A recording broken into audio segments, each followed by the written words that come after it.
नीलेश मुखिया का पार्थिव शरीर जैसे ही पटना के दीघा पहुंचा, उनके समर्थकों का जन सैलाब सड़कों पर उमड़ पड़ा। हजारों की संख्या में उनके समर्थक सड़कों पर उतर गए। हर कोई एक नजर अपने चहेते नीलेश मुखिया को एक झलक देखना चाहते थे। बता दें कि बीते 31 जुलाई को सुबह सुबह नीलेश मुखिया अपने घर से ऑफिस के लिए निकले थे कि ऑफिस के पास ही घात लगाए शूटरों ने नीलेश मुखिया पर बैक टू बैक 7 गोलियां चलाई। उनके पैर, कनपट्टी, गर्दन और सीने पर लगी गोली, जिसके बाद उन्हें इलाज के लिए दिल्ली के एम्स हॉस्पिटल में भर्ती करवाया गया, जहां उन्होंने अंतिम सांस ली। नीलेश मुखिया का पार्थिव शरीर सबसे पहले दिल्ली से उनके आवास पर लाया गया और फिर लोगों का दर्शन के लिए उनके ऑफिस पर उनके पार्थिव शरीर को रखा गया, जहां लोगों ने उनका अंतिम दर्शन किया। भारी भीड़ इतनी उमड़ी कि प्रशासन ने पहले ही कुर्जी मोड़ से दानापुर जाने वाली मुख्य सड़क को पूरी तरह से बंद कर दिया था। लगभग 6 थानों की पुलिस के साथ साथ पैरामिलिट्री फोर्स को लॉ एंड ऑर्डर संभालने के लिए लगाया गया था। चप्पे चप्पे पर पुलिस की तैनाती की गई थी ताकि कोई हादसा न हो जाए। नीलेश मुखिया का पार्थिव शरीर उनके घर से जब निकला, तब लोगों ने नीलेश मुखिया जिंदाबाद के नारे लगाए, तो वहीं लोगों ने अपने अपने हाथों में तख्ती ले रखा था, जिसमें नीलेश मुखिया के अपराधियों को अविलंब गिरफ्तार करो, पुलिस प्रशासन हाय हाय, पप्पू धप्पू गोरख राय को गिरफ्तार करो जैसी कई तख्तियां नीलेश मुखिया के पार्थिव शरीर के आगे आगे उनके समर्थकों ने ले रखा था। लोगों में काफी आक्रोश था, जो साफ दिख रहा था। लोग पुलिस प्रशासन हाय हाय, नीतीश तेजस्वी मुर्दाबाद के नारे लगा रहे थे। इधर पुलिस की लाख व्यवस्था के बावजूद भी कुछ उपद्रवी पप्पू धप्पू राय के कुर्जी स्थित आवास में घुस गए और उन्होंने जमकर तोड़फोड़ की। ईंट और पत्थरों से मकान के कई शीशे और दरवाजे तोड़ दिए गए, तो वहीं वहां खड़ी कई 4 पहिया और 2 पहिया वाहनों के शीशे भी तोड़े गए और उन्हें क्षतिग्रस्त कर दिया गया। इस बीच पुलिस वहां पहुंची और उपद्रव कर रहे लोगों पर बलपूर्वक लाठी चार्ज किया, तब लोग वहां से भाग खड़े हुए। उसके बाद एक रैली के रूप में भारी समर्थकों के बीच नीलेश मुखिया के पार्थिव शरीर को दीघा के घाट पर अंतिम संस्कार किया गया। कहते हैं, इंसान के अच्छे कर्म और बुरे कर्म दोनों का प्रभाव उनके जीवन पर पड़ता है, पर नीलेश मुखिया के अंतिम यात्रा देखकर हम यह जरूर कह सकते हैं कि नीलेश मुखिया ने लोगों के बीच एक अच्छे संबंध को निभाया था। आज उनके अंतिम यात्रा में लोगों का जन सैलाब देखकर यह साफ जाहिर हो गया कि नीलेश मुखिया कितने लोगों के दिलों पर राज करते थे।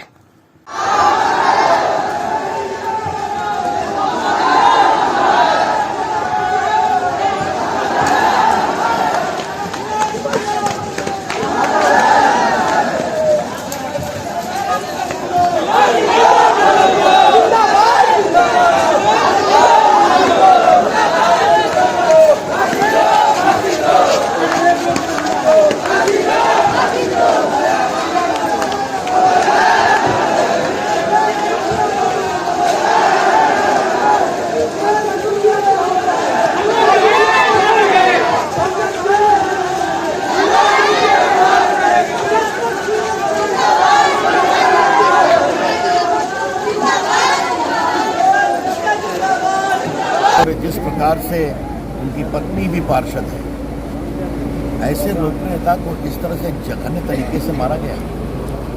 उसका पटना इलाज हुआ, एम्स गया, मैं भी गया, 10 दिन वहाँ इलाज हुआ, लेकिन जख्म इतना गंभीर था। बहादुर नेता ईश्वर ने बुला दिया। मैं अपेक्षा करूँगा कि इसके मारने वाले और षड्यंत्रकर्ता दोनों के खिलाफ पुलिस सख्त कार्रवाई करेगी और न्याय दिलाएगी। नीतीश कुमार जी, पटना शहर में यह हो रहा है, एक मुखिया मारा जा रहा है, पत्रकार पर हमला हो रहा है, पुलिस इंस्पेक्टर मारे जा रहे हैं। क्या हो रहा है आपके प्रदेश में? तो मैं बिहार पुलिस से, मैंने एसपी से भी बात किया है, डीजीपी से भी बात किया है। अविलंब मारने वाले और षड्यंत्र करने वाले दोनों के खिलाफ कार्रवाई होगी। सर लेकिन घटना के बाद अब तक पुलिस गिरफ्तार नहीं कर पाई। नामजद अभी जो है उनको मैंने गिरफ्तारी नहीं हुई सर। अपनी भयंकर आपत्ति बताई है, मैं फॉलो कर रहा हूँ। ये पुलिस के ऊपर ही सवाल है कि पटना शहर के बीच में एक लोकप्रिय जनप्रतिनिधि, जो जनता इतनी लोकप्रिय है, देख रहे हैं, ये बहुत दुर्भाग्यपूर्ण, मैं बहुत भर्त्सना करता हूं। सर क्या लगता है कि जंगल राज का आगाज हो चुका है? ये खौफ का राज है। अगर पुलिस इंस्पेक्टर मारे जाएं, अगर पत्रकार मारे जाएं, अगर गया में अमीन के ऊपर बंदूक तान दिया जाए, अगर बालू माफिया हमला करे पुलिस वालों पर और एक लोकप्रिय नेता मारा जाए, तो ये खौफ का राज है। राजद से कनेक्शन बताया जा रहा है सर, फिर भी गिरफ्तारी नहीं हो रही है। क्या अब ये लगता है तो पुलिस पॉलिटिकल वालों को दबाव करना है? समझना पड़ेगा। जनता के संयम का बहुत दुरुपयोग न करें। धन्यवाद। हिलो मत यार।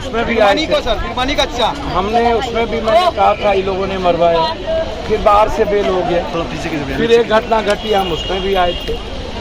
आखिर इतनी घटना घटती है। पटना में परसों 2 लोगों को मारा गया, कल मोकामा में अनिल को मारा गया, उसके पहले एक डीलर पासवान को परसों मारा गया।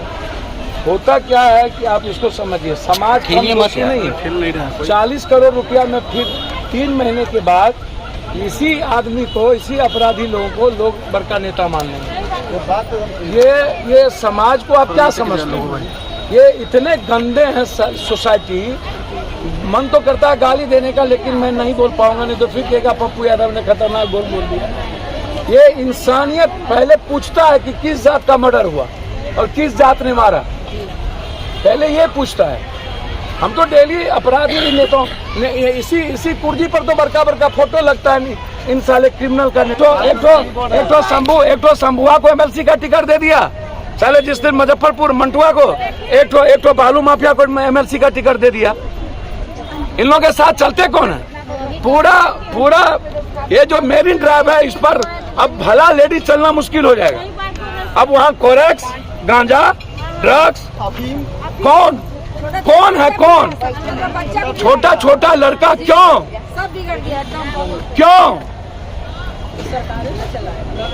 क्या माँ बाप जिम्मेदार माँ नहीं है? क्यों माँ बाप नहीं रोकता अपने बच्चों को?